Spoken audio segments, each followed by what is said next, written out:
اب اس سے ذرا آگے بات بڑھی. ابراہیم سوچتے ہیں کہ ان لوگوں کے اوپر کوئی تیشہ زوردار مارنا ہوگا، یہ جاگنے کو تیار نہیں ہے.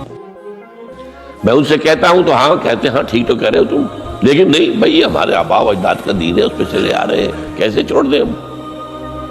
بات تو تمہاری ٹھیک لگتی ہے ابراہیم، تم بات تو صحیح کر رہے ہو، لیکن سورہ عنکبوت میں فرمایا مودۃ بینکم فی الحیاۃ الدنیا. حضرت ابراہیم نے کہا تم اپنے دنیا کی زندگی کی محبتوں کی وجہ سے جھگڑے ہوئے ہو، ورنہ تمہیں معلوم ہے میں نے کھول دیا تم پر کہ یہ سب بکواس ہے، یہ تمہارے عقائد جو ہیں بے بنیاد ہے، لیکن دنیاوی محبتیں یہ تعلق جو ہے تمہیں کھڑا کیے ہوئے ہے. جب انہوں نے دیکھا کہ ان پر اسی اقبال کا شعر ہے کہ پھول کی پتی سے کٹ سکتا ہے ہیرے کا جگر، مرد ناداں پر کلام نرم و نازک بے اثر. مرد ناداں پر کلام نرم و نازک، اس کے اوپر تو وہ ہتھوڑا چلانا پڑتا ہے، وہ ہتھوڑا چلانے کی سوچیے. ان کا کوئی تہوار آ رہا تھا جس میں جا کے باہر میدان میں جا کے کوئی پوجا کرنی تھی کسی خاص ستارے کی، اور پورا شہر خالی ہو جانا تھا.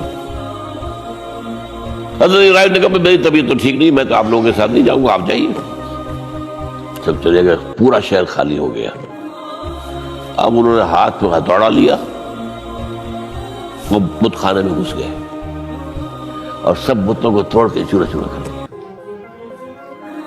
لیکن طبیعت میں ایک عجیب قسم کا ایک مٹھاس والا مزاح تھا،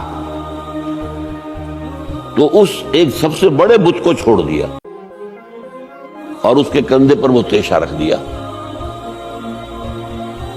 اب جب وہ رات کو واپس آئے ہوں گے، آپ سوچئے ذرا، آج بھی ہندوستان کے شہر متھرا میں یا بنارس میں کہیں بتوں کے ساتھ کے کوئی حشر کر دے تو کیا قیامت آئے گی. کیا کیا؟ من فعل ھذا بآلہتنا، کون ہے وہ جس نے ہمارے معبودوں کا یہ حشر کیا ہے؟ بہت کچھ کر کے کچھ لوگ ہاں ہم سنتے تھے، ایک نوجوان جو ہے وہ کچھ ان کا ذکر کیا کرتا تھا ان بتوں کا کہ ان میں کچھ نہیں ہے، کچھ نہیں ہے، کچھ باغیانہ خیالات کا اظہار کیا کرتا تھا. وہ ابراہیم بلاؤ، حاضر کیا گیا.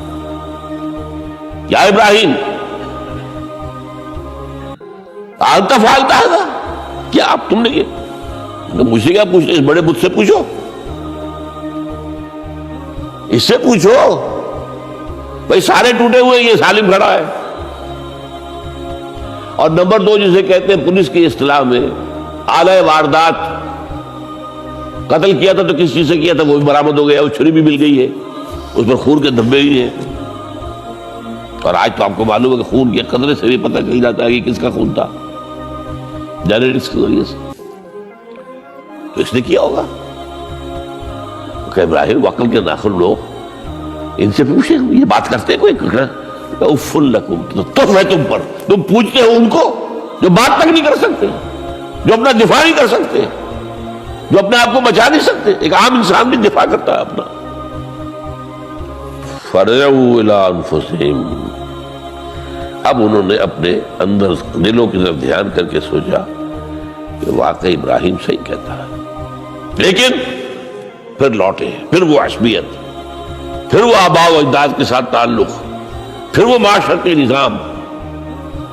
انہوں نے کہا بس اس کو قتل کرو، اب اس کو ختم کر دو.